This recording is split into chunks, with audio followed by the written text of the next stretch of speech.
бір әріпті екі түрлі қосуға мысал келтіре кетейін.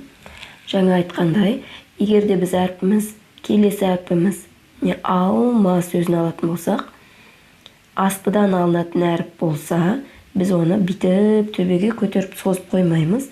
Қолымызды үзбей, осы жерден келесі әріпті бастап кетеміз. Алма.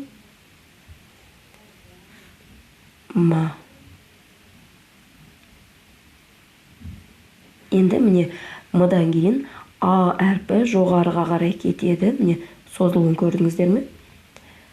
Жоғарыға қарай өзіміз қадағалап, бақылап отырамыз. Жоғарыдан басталатын әріпке жоғары көтереміз. Астыдан жазылатын әріпке қысқарақ етіп қайырып отырамыз. Мысал үшін, от сөзін жазайық. От. Міне, Т жоғарыдан жазылатын болғандықтан, одан кейін жоғары алып кеттім.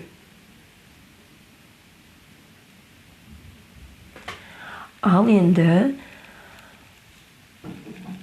ол деп айтатын болсақ, ол. Л бізде астыңғы жақтан жазылады, сондықтан біз А сияқты қосып қоймаймыз. Л-ны былай астыңғы сызығын шығарып қосамыз.